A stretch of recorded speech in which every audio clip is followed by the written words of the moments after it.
Comment j'ai vécu d'avoir vécu en voilier? Du coup, je suis un peu grande maintenant, j'ai plus les souvenirs de l'époque, mais T'as vécu de quel âge à quel âge? j'ai vécu en voilier de mes 2 ans à mes 8 ans à peu près.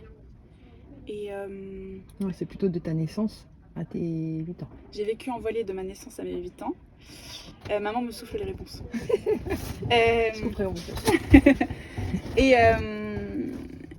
et donc j'ai quelques souvenirs très précis d'endroits magnifiques, notamment au Brésil, des flashs de souvenirs vraiment chouettes. Après, je me souviens pas de tous les de l'itinéraire ni rien, c'est en lisant ton livre que je me suis rappelé ce qu'on a fait. Mais émotionnellement, ce que j'en garde, c'est un côté grosse fierté parce que ça m'a permis de me la péter longtemps, d'avoir été en bateau, tu vois. Ça faisait un peu, ouais, moi j'ai un passé original, exceptionnel. Donc ça c'était cool parce que ça a suscité l'admiration et du coup j'étais fière de ça. Mais après ça disparaît assez vite, hein, à partir de 14, 15, 16 ans c'est fini. Et l'autre point c'est que je l'ai plutôt pas si bien vécu à la fin parce que j'avais des manques de... comment formuler ça? Je l'ai pas si bien vécu que ça à la fin parce que j'ai accumulé des lacunes sociales parce que j'avais vraiment pas été à l'école de quand je suis née à mes 8 ans.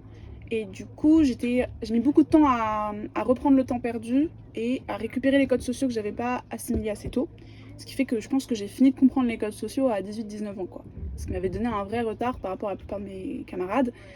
Mais l'avantage lié à ça, c'est que ça m'a permis aussi de développer pas mal une pensée différente. Je me rendais compte que j'avais pas forcément les mêmes réflexes que les autres, les mêmes façons de penser, ce qui peut être dur, mais une richesse, ça dépend des cas de figure, quoi. Aujourd'hui, ça s'est pas mal lissé. J'ai l'impression que il s'est passé tellement de choses que ça a pas apporté, enfin ça a plus beaucoup d'ancrage aujourd'hui. En toi, le fait d'avoir vécu en bateau. Ouais. Mais je pense que sûrement si, mais ouais, c'était plutôt l'adolescence que d'un côté je maudissais ça parce que j'avais trop de lacunes et des fois je faisais des moves qui étaient bizarres pour les autres et qu'en même temps je pouvais un peu me la péter, donc c'était cool. Et d'avoir une maison bateau? Et j'ai pas de souvenirs particuliers. Je sais que j'aimais trop l'espace jeu. Je me souviens beaucoup du côté agréable de devoir toujours être agile sur le bateau, qui est chouette en fait, c'est un jeu. Ça, je m'en souviens. Ah si, je me souviens aussi que j'avais été traumatisée du nombre de jouets perdus dans la mer. Et je faisais des rêves la nuit qu'un jour, un beau matin, quand j'aurai plus de 20 ans, quand je serai grande, tout apparaîtrait par magie devant moi dans un tas de jouets, tous les jouets perdus. En grosse partie perdus à cause de mon petit frère. Donc ça m'a bien traumatisée. Eh bien, les voilà. Yes. Donc, toi, du coup, tu te dis, est-ce que tu ferais des enfants bateau? Oui, mais pas longue durée. Pas du longue durée. Pas du très longue durée, parce que je pense que c'est bien qu'il soit scolarisé à un moment, peu importe comment, ou avec... En fait, c'est pas grave, le bateau en lui-même, ça change pas grand-chose. C'est le niveau de sociabilisation et le niveau d'enfants rencontrés à peu près du même âge et tout. Moi, j'ai trop vécu dans un monde d'adultes. Et ça, je pense, ça m'a vraiment plutôt porté préjudice. Après, je pense que les enfants, ils sont très bien en bateau, mais bon, il faut qu'ils aient soit des liens avec d'autres enfants qui sont suivis régulièrement, qui suivent régulièrement, soit c'est qu'une parenthèse de quelques années, et là c'est super chouette parce que t'as quand même les codes sociaux avant, mais tu peux quand même te la péter, donc t'as tout ce qui est génial, et puis c'est super chouette, enfin c'est magique, t'as des souvenirs de fou, et peut-être aussi ça t'aide un peu à te dire, un, je peux faire plein de choses, c'est chouette, enfin tout est possible, et deux, ça développe une exigence sur son lieu de vie. Je pense que ça a joué dans l'idée de je veux vivre dans des endroits où c'est beau et où je me sens bien. Et si tu avais été intégrée dans une école qui pouvait être un peu plus alternative, est-ce que tu penses que les codes sociaux auraient été plus simples, plus durs, pareil? Je pense que ça change pas grand chose. Les codes sociaux, c'est pas forcément la loi de la jungle, mais savoir interagir avec des enfants de son âge, savoir s'adapter à eux. Parce que quand t'es enfant, surtout que j'étais la première, il y avait beaucoup l'enfant roi. Et donc, les adultes s'adaptaient à moi, mais moi j'avais pas besoin de m'adapter à eux. Alors que quand t'es avec d'autres enfants de ton âge, tu dois t'adapter. Mais peu importe si c'est alternatif ou pas, en fait, faut juste côtoyer des groupes d'enfants où ils vont pas être toujours sympas avec toi, quoi. Mais ça, t'as eu ça quand même au CVD pendant 1 an.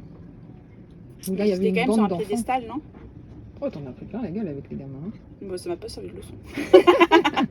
Je sais pas trop le détail, je m'en souviens pas. Je sais juste que j'avais pas compris comment fonctionner avec mes pères. Après, il y a peut-être d'autres enfants qui s'en sortiront mieux, mais je pense que ça joue parce que arriver à réintégrer l'école au moment où c'est le pire socialement, c'est pas évident. Peut-être que si j'avais réintégré l'école direct au lycée, peut-être que ce serait plus lycée ce côté-là, je sais pas. Ouais, parce que moi je t'avais mis à la crèche, je t'avais mis au jardin d'enfants et à la crèche au Sénégal aussi pendant un an. Donc on avait côtoyé des enfants. Donc c'était après en fait, pendant le voyage. Entre les deux. Mais peut-être que c'est des enfants où je suis toujours l'étrangère. J'étais la seule blanche, donc du coup c'était toujours dans peut-être un rapport un peu différent. Ouais. T'es pas avec eux, Oui. t'es éventuellement contre eux ou à côté d'eux, mais Mm. tu fais pas partie du groupe. Ouais, puis tu es T'es pas assez dans le longtemps, groupe. quoi. Juste au CVD où là, comme on était resté longtemps, il y avait quand même eu une. Mais t'étais petite, t'avais 3-4 ans. Mm. Du coup, une dernière question. Si c'était à refaire, est-ce que si tu avais la possibilité de refaire ton enfance, est-ce que tu aurais préféré être à terre ou être en bateau? En bateau. Malgré les emmerdes. Ok. Donc, comment tu t'appelles? Je m'appelle Gaïa, T'as quel âge? j'ai 11 ans et demi. D'accord. Et tu vis sur un bateau depuis combien de temps? Ça fait à peu près 8 mois et demi. D'accord. Et alors, comment est-ce que tu vis ça d'avoir une maison voilier bateau? Bah moi je trouve ça une aventure, que beaucoup de fois on fait des navigations. Et bah pour moi c'est impressionnant. Ça m'amuse aussi que pendant que t'as marre de l'école et pendant que tu fais une pause, t'as le droit d'aller nager ou des trucs comme ça. Vous avez les points positifs et les points négatifs, ce serait quoi? Bah je suis loin des copines et c'est très dur d'avoir des animaux de compagnie. Et je suis habituée à avoir un chat sur moi toutes les 5 minutes. Donc ouais, c'est ça. Des fois j'ai un peu peur pendant qu'on est en navigation et que ça penche trop. J'ai peur d'avoir, je sais pas, des matés ou quelque chose comme ça, mais il y a très peu de chance. Donc, globalement, tu vis ça comme quelque chose de... T'es plutôt contente ou t'es plutôt pas contente? Je suis plutôt contente. T'es plutôt contente de vivre sur un bateau? Oui. Ok. Et si t'es grande, tu voudras avoir des enfants en bateau ou avoir un bateau? J'aimerais pas trop d'avoir des enfants, mais bah moi ça me plairait bien de naviguer. Mais en même temps, je suis pas mal casanière, des fois. Je sais pas. Bah, ton bateau, c'est ta maison, donc tu t'es casanier en étant dans le bateau. Oui, c'est vrai. Je sais pas penser à ça. Donc tu vis ça bien, de vivre Oui. en bateau. Et tu vas encore... t'as prévu de voyager combien de temps encore ou de... Bah, je sais que peut-être l'année d'après, j'aurai un peu de chance que si les billets d'avion sont pas trop chers, et ben je retourne à Flores pendant un mois. On avait prévu ça et Pour... pour voir les copines. Voilà, au cas où. Et t'arrives à trouver des copains, des copines en route? Oui, ça va, mais c'est beaucoup plus dur pour trouver des enfants de mon âge, quoi. Parce que normalement, on dit, quand il y a des enfants qui peuvent peut-être rester très longtemps sur un bateau, et après ils grandissent et ils en ont marre, donc des enfants à peu près de 12 ans, on n'en voit pas beaucoup, et de 11. Donc, Mais du coup, t'aurais préféré pas vivre ça ou vivre ça quand même? non, oui, ça quand même. Il y a quand même plus de bénéfices. Oui, c'est ça. Ok. Merci beaucoup. Merci. Au revoir. Comment tu t'appelles? Inès, Attends, il faut que je mette la mise au point. Ok. Quel âge as-tu? 11 ans. T'as 11 ans. Et tu vis en bateau? Oui. Depuis combien de temps? Depuis environ 6 mois. Et t'en as pour combien de temps de bateau? Du coup, tu vas vivre combien de temps en bateau? On ne sait pas encore. D'accord, on ne sait pas encore. Alors, ma question est, qu'est-ce que ça te fait d'avoir une maison bateau? Parfois ça bouge un peu, on est à l'étroit, mais on peut vivre au rythme du vent. Laisse-la, il n'y a pas de pression. De toute façon, je couperai et tout ça. Donc, dis ce qui te passe par la tête. Qu'est-ce que tu peux bien aimer, pas aimer, les points positifs et les points négatifs. Les points positifs, c'est que quand on fait l'école, on travaille pas beaucoup de temps, mais c'est plus optimal parce que quand on est au collège, la maîtresse ou le maître, il peut expliquer plusieurs fois et ça nous fait perdre du temps. Alors qu'en bateau, Bah. t'as les parents qui font... C'est ta maman qui te fait l'école? Maman, elle fait le français, l'histoire géo, l'art plastique et l'éducation musicale, et Jérôme, les maths, les sciences et l'anglais. Génial. Et donc, dès que tu comprends, tu passes à autre chose, quoi. C'est On ça. perd pas de temps. Ça, c'est un point positif. Oui. Et du coup, tu as plus de temps pour faire quoi? Je peux jouer avec des amis comme Gaïa, par exemple. Je peux me baigner, faire du wake, du kite. Du quoi? Du kite. Ah avant, t'as dit quoi? Du wake. C'est quoi? Du wake, c'est un sport nautique où tu es sur une planche et tu peux te faire tracter par une annexe. Ouais, c'est cool ça. Très cool. Et les points négatifs, ce serait quoi?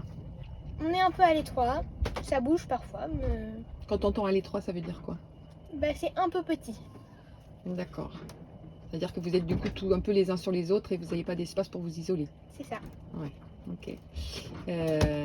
Et toi, t'envisages bien de continuer à vivre en bateau? Oui. Tu préfères vivre en bateau ou vivre à terre? Bah, je sais pas parce que vivre à terre, ça bouge pas, il y a plus de place. Il y a des avantages et des inconvénients pour les deux. Oui. Ok. Est-ce que tu regrettes cette aventure? Non. Tu es contente de vivre en bateau et d'avoir vécu cette aventure? Oui, très contente. Et quand tu seras plus grande, à ton avis, tu auras un bateau? Je sais pas. Pour l'instant, je préfère vivre au moment présent. Génial. Très bonne conclusion. Tu as quelque chose à vouloir rajouter, à dire s'il y a des papas et des mamans qui ont envie de partir en bateau, qu'est-ce que tu pourrais leur donner comme conseil avec leurs enfants? Qu'est-ce qu'il faudrait faire ou pas faire? Qu'est-ce que je pourrais donner comme conseil? Ben, de laisser des moments où ils se passent un peu de temps seuls, ensemble, de faire les activités et de pas rester trop longtemps au bateau et d'aller marcher. Oui. De faire plus de balades et de moins rester dans le bateau. Mhm. Ça t'aimerais que ça en ait plus. Ok, c'est ça un bon truc. Ok. Ben, merci beaucoup Inès. Avec plaisir. Est-ce que